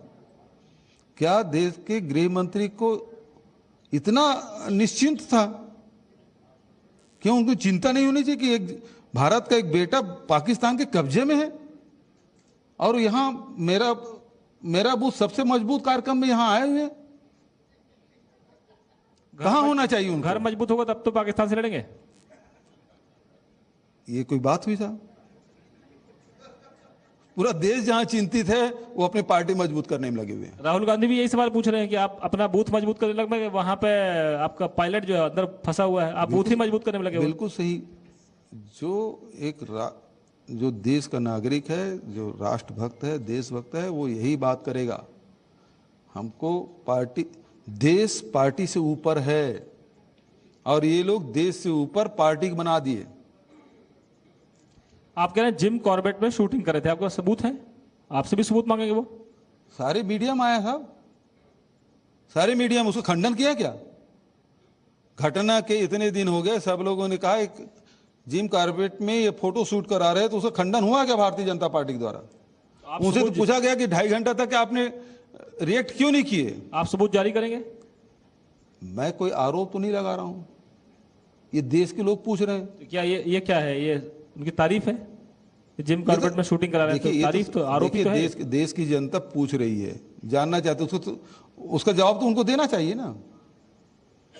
अच्छा, ये बताइए, राहुल गांधी आपके राष्ट्रीय अध्यक्ष हैं, उन्होंने कांग्रेस का जो है पूरा नक्शे से गायब करने का जो एक नारा था, चाहे वो बीजेपी का हो, चाहे अमित शाह जी का हो, चाहे नरेंद्र मोदी जी का हो, कांग्रेस मुक्त भारत, वो तो शायद आपने छत्तीसगढ़ में ज़्यादा मजबूती से रोक लिया। फिर थोड़ी लहर जो है एमपी में भी पहुंच गई, वहाँ भी नज़दीकी से, लेकिन सत्ता में तो आप है ही हैं। राजस्थान में माना जा रहा था कि सत्ता पलटेगी, कर्नाटक में आपके सहयोगी सब साथ हैं। तो ये कांग्रेस मुक्त भारत का नारा तो फिलहाल उसमें ब्रेक लगा दिया, अश्वमेघ का जो घोड़ा था वो रोक लिया आप लोगों ने। लेकिन राहुल गांधी प्रधानमंत्री को चोर कहें और राफेल नहीं आया। लोग कह रहे हैं कि अगर राफेल होता तो ये फाइटर प्लेन अंदर नहीं गिरता मिग, और ना अभिनंदन पकड़ा जाता, यहीं से मार सकते थे हम, राफेल अगर आ जाता तो। आपके नेता कहते हैं चोर है प्रधानमंत्री, कैसी भाषा है? उन्होंने चौकीदार को चोर कहा है, प्रधानमंत्री को नहीं। कान इधर से पकड़े उधर से पकड़े, क्या किसको रहे? आप भी मानते हैं? क्या किसको रहे? प्रधानमंत्री को ही कह रहे हैं भाई। एक बात है कि कांग्रेस मुक्त भारत, इन लोग लोकसभा चुनाव जीतने के बाद लोकसभा के समय उन्होंने कहा था, रमन सिंह जी ने छत्तीसगढ़ में कहा था कांग्रेस मुक्त छत्तीसगढ़, और हमारे साथियों ने, कांग्रेस के मित्रों ने उनको नगर पालिका नगर निगम के चुनाव में बता दिया कि छत्तीसगढ़ कांग्रेस मुक्त नहीं होगा।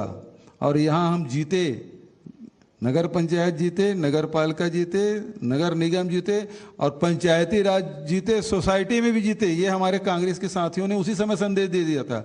और जब लोग विधानसभा चुनाव हुआ तो 3/4 15 साल में राज करने वाले 15 सीट के लिए तरस गए।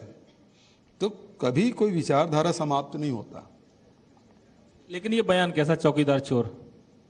वो तो खुद को चौकीदार कहते हैं, आप चोर कहते हो, अच्छी बात है क्या ये? चौकीदार चोर है तो फिर आपने ये बताइए कि मेहुल चौक से भागा कैसे? आपके ललित मोदी भागा कैसे? विजय माल्या आपके वित्त मंत्री से मिल के भागा कैसे? ये सारे लोग भाग गए, उसको लाने की बात नहीं हो रही है। अरे भाई, आप दाऊद को लाने की बात आप करते हैं।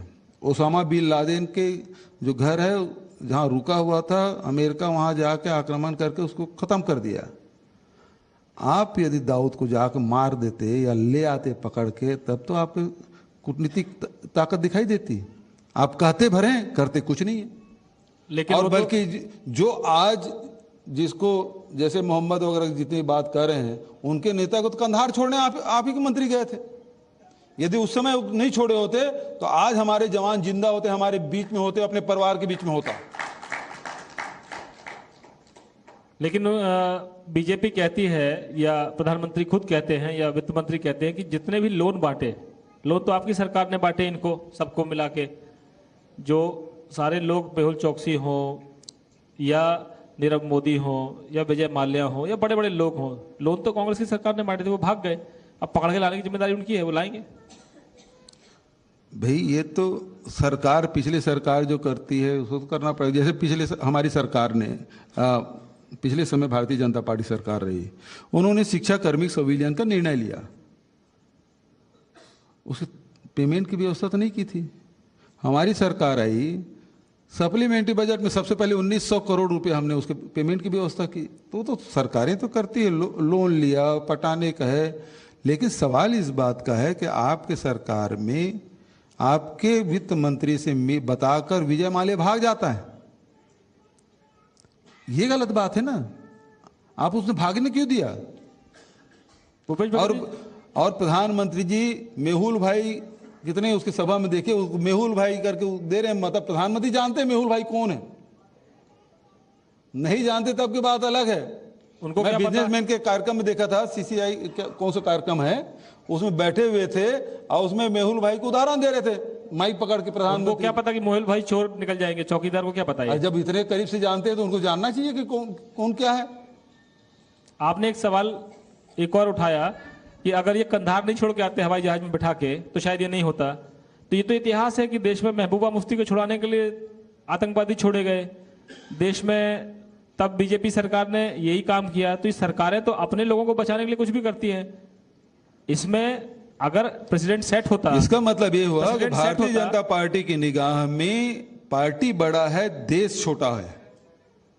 यदि देश बड़ा होता, चाहे कुछ भी होता, आतंकवादियों को कंधार छोड़ने उनके मंत्री जाते नहीं, यदि देश बड़ा होता तो। लेकिन भूपेश जी बताइए कि अगर आम जनता को बचाना है और आतंकवादी को छोड़ना है, चलिए ये आज घटनाक्रम घटी, आप मान सकते हैं कि उसी की वजह से घटा, लेकिन महबूबा मुफ्ती को बचाने के लिए भी तो आतंकवादी छोड़े गए। नेता की बेटी को बचाने के लिए आतंकवादी छोड़ जाए तो गलत नहीं है?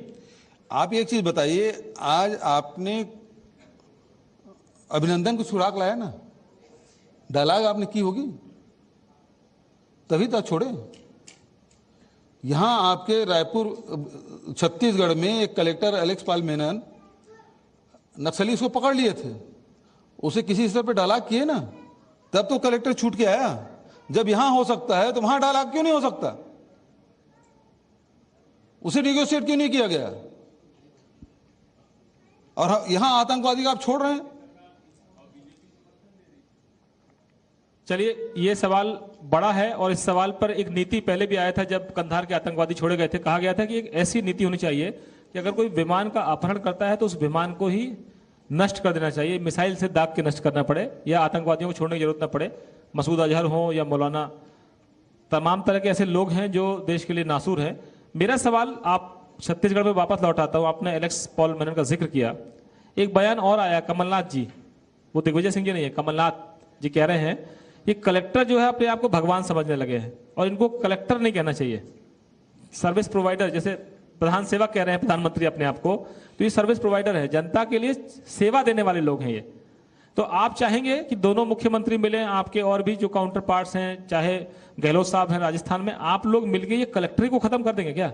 इनके दिमाग में जो लाल बत्ती लगी है वो कैसे खत्म होगी? ये कलेक्टर जो शब्द है वो अंग्रेजों को दिया गया है। रेवेन्यू कलेक्ट करते थे, इसका कलेक्टर हुए। बहुत जगह दूसरे राज्यों में कई जगह डीएम कहते हैं, कई जगह कलेक्टर बोल देते हैं। नाम से क्या रखा था? सवाल इस बात का उसका उससे किस प्रकार से आप काम ले रहे हैं, महत्वपूर्ण बात यह है। तो हम अपने जो जिलाधीश हैं, डीएम हैं या कलेक्टर हैं, उससे जो काम ले रहे हैं वो महत्वपूर्ण है और हम ले रहे हैं। आप कैसे बदल लेंगे उसको? माइंडसेट बदल जाएगा एक दो महीने में, 5 साल में? भाई आप जिस प्रकार से आप काम लेंगे उस प्रकार से काम करेंगे वो। आप यदि गलत काम कराएंगे तो गलत करेंगे, आप सही काम कराएंगे तो सही करेंगे। हम ये कहते हैं कि आपकी नियुक्ति इसलिए हुई कि जनता के सेवा के लिए, हम चुने गए हैं इसलिए कि जनता की सेवा के लिए। तो हम दोनों को उद्देश्य जनता की सेवा करना है। किसी को जो कानून है, जो रूल्स है, उसका दुरुपयोग करते किसी के लाभ पहुंचाने का नहीं है। यही एक उदाहरण है कि रायपुर के कलेक्टर इस्तीफा देकर चुनाव लड़ गए। वो तो आपकी कुर्सी पर बैठना चाहते थे भविष्य में, मुख्यमंत्री की कुर्सी पर। युवा है, आईएएस अधिकारी हैं और उसके दिमाग को इस प्रकार से ब्रेन वॉश किए कि गलत समय वो चुनाव लड़ गए। यही तो राजनीति है, यही तो राजनीति है कि समझ सबको नहीं आती। तो सारे वो तो आपको समझ में आएगी गलत समय है, उनको क्या समझ में आया? उनको लगा अच्छा होने वाला है। यदि हमसे मिल लेते ना तो वो इस्तीफा नहीं देते। ये किस प्रकार से ब्रेन वॉश करते हैं। अब आपकी सलाह लेते तो वहां से निपट जाते, फिर उनको दंतेवाड़ा बस्तर भेज देते। अगर आपसे सलाह लेने लगते तो वो सरकार उनको दंतेवाड़ा में भेज देती। फिर दंतेवाड़ा जाना कोई सजा है? तो सजा मानी जाती थी। छत्तीसगढ़ की धरती है और दंतेवाड़ा बहुत खूबसूरत जगह है।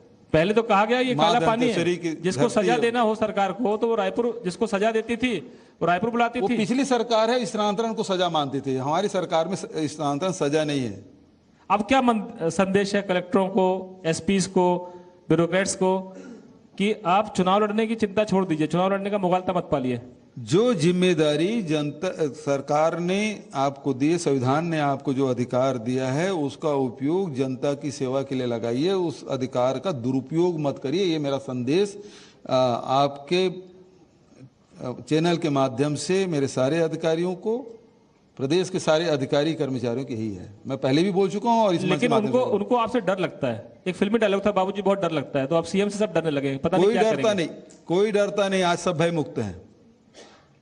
मतलब जो ईमानदारी से काम कर रहे हैं वो नहीं डर रहे हैं, मतलब लेकिन जो गड़बड़ कर रहे हैं वो जरूर डर रहे हैं। आप तो ऐसे कह रहे हैं कि योगा करने की जरूरत नहीं है, आपको एक्सरसाइज करने की जरूरत नहीं है, सब स्वस्थ हो गए, निरोग हो गए। आपसे अफसर बहुत डरे हुए हैं, वो खौफ में, उनका बीपी शुगर सब बढ़ रहा है। कोई डरा हुआ नहीं है। सारे लोग देखिए, प्रेशर में कब होता है? जब अधिकारी कर्मचारी को गलत काम करने के लिए कहिएगा तो वो उसका फिर बीपी और शुगर दोनों बढ़ जाता है। और यदि संविधान के अनुसार वो काम करेंगे तो बहुत स्मूथली काम करेंगे और वो सुखमय जीवन व्यतीत करेगा। अच्छा, एक बड़ा मुद्दा था, बार बार कहते थे पूरी सरकार भ्रष्ट है, भ्रष्टाचार में डूबा हुआ है, अफसरशाही जो है लूट खसोट रही है। कोई ऐसा एग्जाम्पल होगा? बिहार में नीतीश कुमार जी ने जितने भी भ्रष्ट अफसर थे उनकी संपत्ति जब्त करके स्कूल खुलवा दिए। बहुत से ऐसे अफसर हैं आपके जो अकूत संपत्ति के मालिक है, कुबेर है वो। मैंने तभी 2-3 एसआईटी गठन किया, तब ये हाल है। और ज्यादा करूंगा तो पता नहीं क्या करेंगे। तारमध्वज साहू जी को बता दीजिए, आधा काम वो कर देंगे आपका। पूरी सरकार ही कर रही है, कोई मैं अकेले थोड़ी कर रहा हूं। तो करवाएंगे नहीं जांच? जनता चाहती है हमारा लूटा हुआ धन वापस आए। देखिए, हमने जैसे रायपुर शहर में स्काई वॉक बनाया गया, मैंने नेता प्रतिपक्ष विधानसभा में कहा आप जमीन के भी नहीं रहे और आसमान के भी नहीं रहे, वो स्काई वॉक पर चढ़ेगा कौन? जब तक वो चढ़ेगा तब तक तो वो यू टर्न लेके अपने गंतव्य तक पहुंच जाएगा। तो ये इतना भ्रष्टाचार हुआ है, हम उसकी जांच की घोषणा किए हैं। जहां जहां गड़बड़ी हो रही है, जानकारी में आते जा रहे हैं, हम लोग उसकी घोषणा करते जा रहे हैं। अच्छा, आखिरी सवाल मैं पूछ लेता हूं, नक्सलियों को लेकर अलग अलग बयान, अलग अलग संदेश। एक संदेश क्या है कि भूपेश बघेल जी डायलॉग करना चाहते हैं, एलेक्स पॉल मनन को वापस लाने वाला फॉर्मूला अपनाएंगे, युवाओं के खिलाफ जो अत्याचार हुए हैं, आदिवासियों पर जो अत्याचार हुए नक्सलिज्म के नाम पे, पत्रकारों को जेल भेजा गया, पत्रकारों पर दुनिया भर के मुकदमे दर्ज है, एक पत्रकार की पीड़ा भी हमने सुन ली। मैं आपसे मंच से पत्रकार की हैसियत से नहीं बल्कि एक साधारण व्यक्ति के तौर पर पूछना चाहता हूं कि मैं बस्तर जाऊं तो मुझे डर ना लगे, ये पुलिस पकड़ के मुझे नक्सली बता देगी, ऐसा कब होगा? इस मामले में दो काम हम कर रहे हैं। पहली बात यह है कि पत्रकार सुरक्षा कानून हम बना रहे हैं। दूसरा ये कि बस्तर में जितने भी जो लोग जेल में बंद हैं नक्सली बताकर या मुठभेड़ बताकर जितने लोग हैं, उसके लिए सुप्रीम कोर्ट के रिटायर जो जज हैं उसके अध्यक्षता में एक कमेटी बना रहे हैं। वो सारी बातों उसे आवेदन लेंगे, सुनवाई करेंगे, एक एक केस का अध्ययन करेंगे और उसके जो सजेशन होगा उसके आधार पर उन लोगों को छोड़ा जाएगा। तो दो काम हम कर रहे हैं। तीसरी बात, आपने जो नक्सली समस्या के बारे में बात कही कि आज तक के गोली के जवाब गोली से दिया जाता रहा है और इससे समस्या का निदान नहीं हुआ बल्कि समस्या बढ़ती गई है। हम ये चाहते हैं, हमारी सरकार ये चाहती है कि जो वहाँ पीड़ित पक्ष के लोग हैं, जो वहाँ आदिवासी या परंपरागत रूप से जंगल में जो रहते हैं, उनसे हम लोग बात करें, वहाँ के जवानों से बात करें जो वहाँ पदस्थ हैं, वहाँ के पत्रकारों से हम लोग चर्चा करें, वहाँ के व्यापारियों से चर्चा करें, वहाँ के बुद्धिजीवी से, वहाँ के जो सामाजिक संगठन हैं उनसे चर्चा करें कि आखिर इस समस्या का निदान क्या है। और जब हम चर्चा कर लेंगे, किसी निष्कर्ष में पहुँचेंगे तो फिर आगे बढ़ेंगे। मैं इस मंच से खुलासा करना चाहता हूं कि आपके मुख्यमंत्री बनने से पहले चुनाव के ट्रांजिशन के फेज में मुझे भी नक्सलियों के कुछ कमांडर्स ने अप्रोच किया था। मेरी टीम ने मुझसे कहा कि आप अगर इस इलाके में आएंगे तो वो बात करना चाहते, तो मैंने कहा था कि इंतजार कीजिए, नई सरकार बनने दीजिए, सरकार का गठन होने दीजिए, क्योंकि मुखिया जो होगा वही फैसला करेगा। मैं इस मंच से छत्तीसगढ़ की जनता को ये बताना चाहता हूं कि अगर ऐसा कोई मौका आया तो मैं भूपेश बघेल जी की सरकार और नक्सलियों के बीच में एक जिम्मेदारी पत्रकार के तौर पर, ना मुझे कोई राजनीति करनी है, ना कोई एसआईटी का बनाने का शौक है, ना नेतागिरी का शौक है। मेरा शौक यह है कि जो जनता मारी जा रही है, जो पत्रकार पिस रहे हैं, जो गरीब आदिवासियों को लूटा खसोटा जा रहा है, वो बंद होना चाहिए। और अपने नक्सली भाइयों से मैं अपील करता हूं कि आपकी जो भी मांगे हैं संविधान के भीतर ही, संविधान के दायरे में रहकर आप पूरी करेंगे। अगर मैं मध्यस्थ नहीं बल्कि एक संदेशवाहक बन पाया आपके और सरकार के बीच में, तो बनने के लिए मैं तैयार हूं। जंगल में आके आपसे मिलने के लिए तैयार हूं, लेकिन मेरी जान बख्शिएगा, मेरे बच्चे कौन पालेगा ये चिंता करना पड़ेगी मुझे। पहले भी मैं, जब अजीत जोगी मुख्यमंत्री बने थे, तब मैं दंतेवाड़ा में, बस्तर में, ओरछा के अंदर जाके गांव में करीब 7 दिन रहा था। परमिट मिला था मुझे नारायणपुर से, ओरछा से परमिट दिया गया था कि 7 दिन आप रह सकते हैं। और मैंने लगभग 20 घंटे की शूटिंग की थी, वो आज भी मेरे पास सुरक्षित है, वो शूटिंग मैं आपको दूंगा। कि मुझे लगा था कि 1857 का बस्तर है, और मैंने तब चलाया था, मुख्यमंत्री जी आपके सामने कह रहा हूं, तब मैंने वो खबर चलाई थी तो मेरे खिलाफ तगड़ी शिकायतें थी। जनसंपर्क के तब के अफसर, आज शायद वो वीआरएस ले चुके हैं, शैलेश पाठक जी आईएएस थे, उन्होंने मुझे धमकाया था कि आपका छत्तीसगढ़ में आना बंद करवा देंगे। और पूरे केबल में छत्तीसगढ़ में जी न्यूज ब्लैकआउट कर दिया गया था आकाश केबल के जरिए। आकाश केबल किसका था मुझे नहीं पता, और मेरी शिकायत की गई थी मेरे संपादकों से। तो मेरे संपादकों ने कहा था कि हम पत्रकारिता करते हैं, हम राजनीति नहीं करते हैं, और ये खबर चलेगी। और मैं पूरी, अगर मैं कहूं कि संतुष्टि के साथ कह रहा हूं कि मुझे तब गर्व हुआ था कि मैं ऐसे पत्रकारों के सामने करता हूं जो सरकार के सामने झुके नहीं। और 2 संपादक वो आज भी बड़े पदों पर हैं, और उन्होंने कहा था कि ये खबर हम हफ्ते में 4 बार चलाएंगे। आधे घंटे के 4 एपिसोड चलाए गए थे। तब सरकार ने जी न्यूज बंद करवा दिया था मध्य प्रदेश छत्तीसगढ़ में, और मैंने सिर्फ हकीकत दिखाई थी कि कैसे सरकार ने जी न्यूज बंद करवा दिया था मध्य प्रदेश छत्तीसगढ़ में। और मैंने सिर्फ हकीकत दिखाई थी कि कैसे आदिवासी भाई रहते हैं। मैं आपसे गुजारिश करूंगा, मैं आपके साथ उसी जगह पर जाना चाहता हूं 20 साल बाद, क्योंकि मैं 20 साल में 16 अगस्त को पूरे करूंगा जी। मैं आपके साथ चलना चाहता हूं और उस बस्तर को देखना चाहता हूं, उस दंतेवाड़ा को, ओरछा को देखना चाहता हूं कि कम से कम उनका ख्याल रखिए। आपको जनता ने यहां बैठाया है, ताम्रध्वज जी को इस प्रदेश का वरिष्ठ मंत्री बनाया है, गृह मंत्री बनाया है, वरिष्ठ कद्दावर नेता है, संसद में मैंने कवर किया है ताम्रध्वज जी को। मैं 20 साल से पत्रकारिता कर रहा हूं, 15 साल से संसद कवर कर रहा हूं। मैं आपको यकीन दिलाता हूं कि हर अच्छा काम आपको बिना पैसे में, जनसंपर्क की जरूरत नहीं है मुझे, बिना पैसे के मैं पब्लिसिटी करूंगा। मैं आपसे थोड़ा सा निवेदन कर रहा हूँ, आप भावुक भी हो गए थे और अपना अनुभव सुना रहे थे, इसलिए मैं बीच में टोका नहीं। मैं फिर से स्पष्ट कर दूं, मैं पहले अपने लोगों से बात करूंगा। मेरे अपने लोग हैं, वहाँ के आदिवासी, वहाँ परंपरागत रूप से रहने वाले लोग, उनसे मैं बात करूंगा। पत्रकारों से बात करूंगा जिनको संविधान पे विश्वास है। यहाँ के जो जवान हैं जो हम सबकी सुरक्षा करते हैं, उनसे मैं बात करूंगा। यहाँ जो व्यापारी जो उस दहशत में व्यापार कर रहे हैं, रोजगार कर रहे हैं, वहाँ जो सामाजिक संगठन है, उनसे मैं बात करूंगा। पहले मैं अपने लोगों, आज तक के अपने लोगों से कोई बात ही नहीं किया। मेरी सरकार है, वो अपने लोगों से बात करेगी, पहली बात करेंगे। पहले समझ तो ले वो क्या देखते हैं। मैं रायपुर से बैठ के बस्तर में या अबूझमाड़ में क्या हो रहा है मैं क्या समझूंगा, लेकिन जो लोग वहाँ रह रहे हैं, उस परिस्थिति में पूरी जिंदगी बिता रहे हैं, उनको ज़्यादा अच्छे से मालूम है कि इस समस्या का हल क्या है। इसलिए मैं अपने लोगों से पहले बात करूंगा। लेकिन नक्सली किसके लोग हैं फिर? देखिए, ये तो संविधान को मानते नहीं, भारत के संविधान को तो मानते नहीं। भारत के संविधान को मानते तो वो हथियार क्यों उठाते?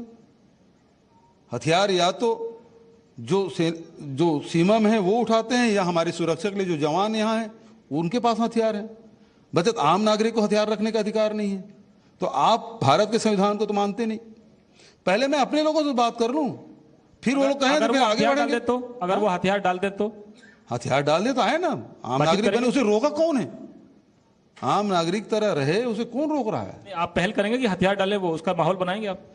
इसीलिए माहौल क्या, वही तो मैं कह रहा हूं कि उसके जो मूल समस्या है उसको पहले समझे। तो आप ऊपर ऊपर यदि ऑपरेशन करते जाएंगे और अंदर कील है, जब तक वो कील को आप नहीं जानेंगे कहां पर है और उसके मूल में क्या है, उसको नहीं समझेंगे, आप इलाज क्या करेंगे? इसलिए हम अपने लोगों से पहले बात करेंगे, जो वहां रह रहे हैं, उनसे बात करके फिर आगे बढ़ेंगे। क्योंकि आपकी तो पूरी लीडरशिप खत्म कर दी उन लोगों ने, आपकी तो पूरी लीडरशिप खत्म कर दी। इस बात की पीड़ा है, इसीलिए कर रहा हूं मैं। तो हम भी चाहते हैं कि नक्सलवाद छत्तीसगढ़ से समूल नष्ट हो। तो नष्ट कैसे होगा? वाइप आउट करेंगे? देखिए, सेना, पुलिस, मैंने पहले कहा कि गोली के बदले गोली से समस्या का निदान नहीं हुआ। वो 3 ब्लॉक से बढ़ के 15 जिला पहुंच गए इन 15 वर्षों में। वो विस्तार ही पाया है, खत्म नहीं हुआ है। अब ये है कि हम अपने लोगों से बात कर लें। पिछली सरकार ने तो बात नहीं किया। किसी आदिवासी से बात किया क्या? किसी गैर आदिवासी से बात किया क्या? क्या वहाँ शिक्षा कर्मी वहाँ काम कर रहे हैं जो सरकारी नौकरी, उससे बात किए हैं क्या? उन्होंने तो कल्लूरी साहब को खुली छूट दी थी, जिनको आपने रख लिया था। देखिए, ये सरकार का दोष है, वही मैं कह रहा हूँ। आपने किस अधिकारी को कहाँ तक की छूट दे रखा है? ये कल्लूरी का दोष नहीं है, ये सरकार के दोष है। आपने छूट दिया, आपने बढ़ावा दिया, तब प्रधानमंत्री उससे मिलते हैं। तो आपको तो कार्रवाई करनी चाहिए था, आप उन्हीं को मलाई पोस्ट दे रहे हैं, मलाईदार पोस्ट दे रहे हैं। इसलिए हम तो जांच करा रहे हैं। हम तो इसीलिए सुप्रीम कोर्ट के जो जज है उसके अध्यक्षता में कमेटी बना रहे हैं। उसकी प्रक्रिया होगी ना कि किसी भी उठा बंद कर देंगे। उसकी प्रक्रिया यही है। जैसे हमने कहा कि नान घोटाले की जांच एसआईटी से कराएंगे, हम झीरम घाटी के जांच एसआईटी से कराएंगे, हम अंतागढ़ के जांच एसआईटी से कराएंगे। लेकिन जब न्यायालयीन प्रक्रिया की बात आई है तो वहां हम रिटायर्ड जज से की अध्यक्षता में कमेटी बना रहे हैं। बहुत जल्दी वो कॉन्स्टिट्यूट हो जाएगा और वो फिर आके यहाँ सबसे आवेदन लेंगे, एक एक प्रकरण की जांच करेंगे और वो फिर जो हमको सुझाव देंगे सरकार को, उस हिसाब से। रमन सिंह जी अभी क्या क्या गए हैं कि आप कितनी एसआईटी बना लो, रमन सिंह का, उनकी सरकार के मंत्रियों का, उनके सहयोगियों को आप कुछ भी नहीं कर पाओगे। कोई उसके बारे में बात मत करिएगा, जनता ने पहले नकार दिया है। अब उसको दिन रात एसआईटी दिखता है। हम 2500 रुपये धान दे रहे हैं, धान की कीमत दे रहे हैं, वो दिखाई नहीं देता। हम गरीबों को 35 किलो चावल दे रहे हैं, वो नहीं दिखाई देता। बिजली दर आधा करने का हमने घोषणा कर, 1 मार्च से लागू हो गया, आज 3 मार्च है, वो उसको समझ नहीं आता। तो उनको केवल एसआईटी दिखाई दे रहा है, क्योंकि वो और उसका परिवार और उसके मित्र पूरी तरह से फंसे हुए हैं। आखिरी सवाल बचा है। स्वस्थ सब हैं, सब खुश हैं, सब संतुष्ट हैं, डर खत्म हो गया, लेकिन शराब का क्या होगा? शराब पी के तो आदमी वैसे ही सब कुछ भूल जाता है। इसके लिए भी देखिए सामाजिक बुराई है और हमने देखा है कि अन्य राज्यों में जहां शराबबंदी की है वहां घर पहुंच सेवा शुरू हो गया है।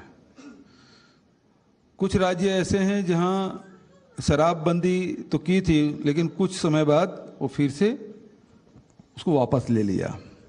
हम चाहते ये हैं कि छत्तीसगढ़ में शराबबंदी हो तो पूर्ण रूप से हो, और इसके लिए समाज का सहयोग हम लेना चाहते हैं। विभिन्न समाज के लोगों के साथ हमारी लगातार डायलॉग हो रही है। हम भी उसकी कमेटी बनाएंगे, एक वातावरण बने छत्तीसगढ़ में ताकि पूर्ण शराबबंदी करने में हम सफल हो सकें। आखिरी सवाल दो छोटे छोटे, एक इजाजत चाहूंगा, व्यक्तिगत सवाल है। एक है, एक मंत्री पद छोड़ रखा है, लॉलीपॉप छोड़ रखा है कि थोड़ा समय समय पर लोगों को भरोसा दिलाते रहे कि आप मंत्री बनने वाले हो, आप जरा सूट वूट सिलवा के रखिए। नहीं, यहाँ तो असंतुष्ट वाली कोई बात ही नहीं, सभी लोग जानते हैं। तो पूरी बस विस्तार क्यों नहीं हो रहा है? पर हो जाएगा, उसमें क्या है, कोई बहुत बड़ी बात है क्या? कब तक होगा? चुनाव के पहले, चुनाव के बाद? अब चुनाव बाद ही होगा साहब, पहले कैसे हो सकता है? अब तो कब आचार संहिता लग जाएगा कोई पता नहीं है, इसलिए चुनाव बाद ही होगा। एक व्यक्तिगत सवाल यह है कि आप अकेले रह रहे हैं सीएम हाउस में, उतने बड़े सीएम हाउस में, परिवार को साथ क्यों नहीं रखना चाहते? क्या परिवार को दूर रखना चाहते हैं कि मुख्यमंत्री पद का जो जलवा है वो परिवार भी तो महसूस करे? ऐसा क्या परिवार ने आपके संघर्ष में साथ दिया, अब आप मुख्यमंत्री बन गए तो परिवार को निजी घर में रख रहे हैं? तो ये मैसेज क्या है परिवार के लिए कि दूर रहो मेरी राजनीति से, या सीएम हाउस का जलवा जो है वो आप अकेला देख रहे हैं? ये बिल्कुल उलट है मामला। या वो साथ नहीं आना चाहते? वो लोग घर में ही रहना चाहते हैं, लेकिन आएंगे, धीरे से आएंगे। वो एक आध दो दिन के आड़ में आते हैं, 2-4 घंटा रहते हैं, फिर चल देते हैं। तो वो रायपुर और भिलाई में कोई ज़्यादा दूरी थे नहीं, 30 किलोमीटर की दूरी है, आधा घंटे में पहुंच जाते हैं, 40 मिनट में पहुंच जाते हैं। तो ये बात नहीं है। वैसे भी जब मैं मंत्री था मध्य प्रदेश में, तब भी मेरे साथ परिवार वहाँ नहीं रहते थे। रायपुर में भी जब था मंत्री तब भी यहाँ नहीं रहे। अब मुख्यमंत्री बन गया तब मैं घर वालों से कह रहा हूँ भाई कि अब तो राजा साथ में। पिताजी से बात होती है? अब कहा आपने कि अब मैं मुख्यमंत्री बन गया हूँ, वैसे बयान मत देना जिसमें मीडिया दिन भर चलाए। देखिए, वो समाजवादी विचारधारक हैं और उसको हम लोग बहुत कोशिश करते हैं, लेकिन हम लोग वैचारिक रूप से हम लोग पढ़ती नहीं, और बुजुर्ग भी हो चुके हैं और अपने समय के राजनीति करते रहे हैं, तो स्वाभाविक रूप से जो बोल देते हैं उसका अर्थ भी निकल जाता है। आपकी स्थिति हो गई अखिलेश यादव मुलायम सिंह जी की ना। अखिलेश यादव मुलायम सिंह बड़े नेता हैं, वो मुख्यमंत्री रहे हैं, भारत सरकार में वो रक्षा मंत्री भी रहे हैं, तो बड़े राजनीतिक कद के लोग हैं, हम लोग तुलना नहीं हो सकते। नहीं, उसकी तुलना नहीं कर रहा हूं मैं तुलना ही कर रहा हूं कि अखिलेश परेशान रहते हैं कि पिताजी का पता नहीं क्या। नहीं, इसमें परेशानी की कोई बात नहीं, पूरा छत्तीसगढ़ इस चीज़ को जानते हैं, पहचानते हैं। पहले शुरू में जब नहीं जानते थे उनको, तो थोड़ी सी लोगों को परेशानी होती थी, लेकिन अब चूंकि मेरे पिताजी की विचारधारा भी सब जान चुके हैं, उससे व्यक्तिगत रूप से भी बहुत लोगों से संपर्क है, अब वो बात छत्तीसगढ़ में नहीं है। तो बहुत बहुत धन्यवाद, हमने बहुत लंबा समय लिया।